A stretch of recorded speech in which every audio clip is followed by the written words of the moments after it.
చందమామ కథలకు స్వాగతం. ఈనాటి మన కథ గుర్రం గుడెక్కింది అన్న సామెత వెనుక ఉన్న కథ. దొరలు మన దేశం వచ్చిన కొత్తలో వాళ్ళు ఊళ్ళో అడుగు పెట్టడానికి పల్లెటూరు ప్రజలు ఒప్పుకునేవారు కాదు.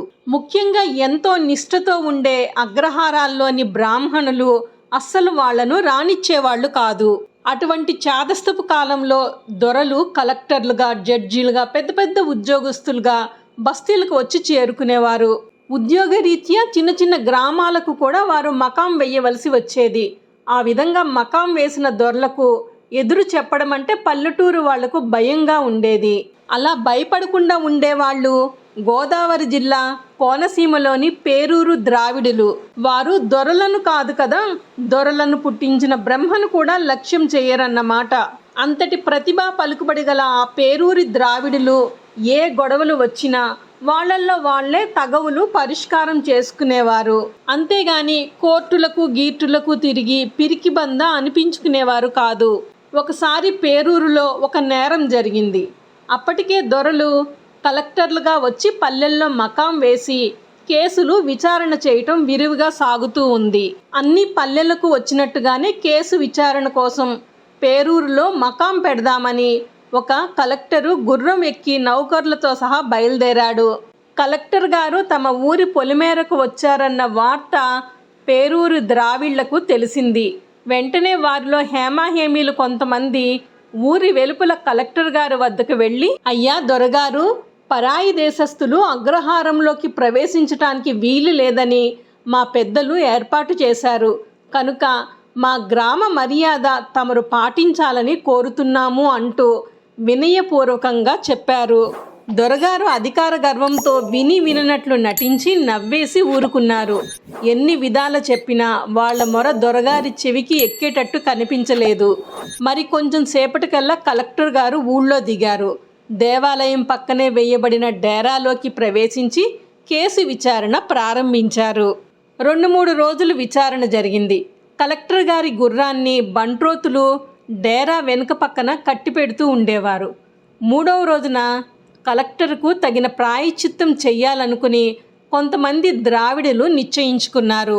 ఆ రాత్రి అందరూ గాఢ నిద్రలో ఉండగా వారు నడుములు బిగించి ఒక్కొక్కరు ఒక్కొక్క గడ్డి మోపు చప్పున తెచ్చి గుడికి దాదాపు ఏటవాలుగా చెక్కమెట్లు కట్టినట్లుగా గుడి మండపం మీద వరకు పేర్చి అమర్చారు. తరువాత గుర్రాన్ని కట్టిన చోటు నుండి గుడి పైదాకా వారు పేర్చిన ఆ మోపుల మీద నవనవలాడే పచ్చగడ్డి ఒత్తిగా చల్లి ఆ తర్వాత గుర్రానికి కట్టిన తాడు కాస్త తొలగించి వేశారు. గుర్రం ఆ పరకలను అందుకుంటూ ఒక్కొక్క అడుగు వేసుకుంటూ ఆ మోపుల మీద నుంచి సులువుగా గుడి మీదకి ఎక్కిపోయింది. గుర్రం గుడిపైకి ఎక్కిన తర్వాత తక్షణమే ఎవరు తెచ్చిన మోపు వారు తీసివేసి ఇళ్లకు పట్టుకుపోయారు. తెల్లవారింది. దొరగారి గుర్రం పోయిందంటే పోయిందని ఊరంతా గల్లంతుగా ఉంది. ఏమిరా ఇంత అజాగ్రత్త అంటూ దొర నౌకర్లను చెడామడా తిట్టారు.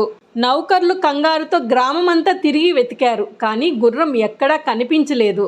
గుర్రం కనిపించలేదు అన్న వార్త విన్న దొరగారు తానే స్వయంగా వెతకటానికి బయలుదేరారు. కొంచెం దూరం పోయేసరికి యజమాని కంటపడగానే గుర్రం ఆయనను చూసి సకిలించింది. దొరగారు దాన్ని చూచి ఆశ్చర్యపోయారు. గ్రామస్తులంతా క్షణంలో మూగేశారు. వాళ్ళంతా విస్తుపోయి చూస్తూ గోల చేస్తున్నారే గాని గుర్రం గుడి ఎందుకు ఎక్కింది, ఎలా ఎక్కింది అన్న ప్రశ్న ఒక్కళ్ళకి తట్టనేలేదు. అప్పుడు ఆ గుంపులో నుంచి ఒక ముసలి బ్రాహ్మణుడు దొరగారి వద్దకు వచ్చి, బాబు వద్దండి అని మొదట్లోనే మేము మొరపెట్టుకుంటే విన్నారు కాదు, పైగా దేవాలయం దగ్గరే బస చేశారు. అందుకు మా దేవుడికి కోపం వచ్చింది. అందుకని మీ గుర్రాన్ని గుడి ఎక్కించేశాడు. ఇప్పుడైతే ఏం పోయింది, శరణు అన్న వాళ్లను క్షమిస్తాడు మా దేవుడు. ఆయన కరుణిస్తే మీ గుర్రం మళ్ళీ మీకు దక్కుతుంది కనుక దేవుడిని క్షమించమని అడగండి అన్నాడు. మెట్లు లేకుండా గుర్రం గుడిపైకి ఎలా వెళ్ళిందో అర్థం కాక తలపట్టుకున్న దొరగారు ఆ ఉద్ద బ్రాహ్మణుడు చెప్పినట్లుగా దేవుణ్ణి ప్రార్థించారు. తరువాత ఆయనతో ద్రావిడ బ్రాహ్మణులు, మీరు నిశ్చింతగా ఉండండి, దేవుడు దయ వలన రేపు మీరు లేచేసరికి మీ గుర్రం మీ దగ్గర ఉంటుంది అని చెప్పి పంపించి వేశారు. తిరిగి ఆ రాత్రికి రాత్రి గడ్డి మోపులు మెట్లుగా పేర్చి మునుపు ఏ విధంగా గుర్రాన్ని గుడి ఎక్కించారో అలానే చీమ చిటుక్కుమనకుండా మళ్ళీ దాన్ని భద్రంగా కిందకి దింపి యథాస్థానంలో డేరా వెనుక గుంజకు కట్టివేశారు. మర్నాడు తెల్లవారేసరికల్లా తన గుర్రం సురక్షితంగా మకాంలో ఉండటం చూసి కలెక్టర్ గారు ఉప్పొంగిపోయారు. ఆనాటి నుంచి పేరూరు ద్రావిడులంటే దొరగారికి గౌరవము, ఆ ఊరి దేవుడంటే భక్తి విశ్వాసాలు ఏర్పడ్డాయి.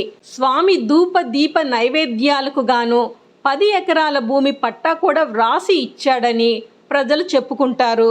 ఆనాటి నుంచి ఆ ఊళ్ళో ఎవరైనా ఒక కూడని పని తలపెట్టి ఎదుటివాళ్ళు ఆ పని చెయ్యొద్దు అన్నప్పటికీ మొరాయించి చెయ్యబోతే గుర్రం గుడెక్కేను జాగ్రత్త అంటూ ఉండేవారు.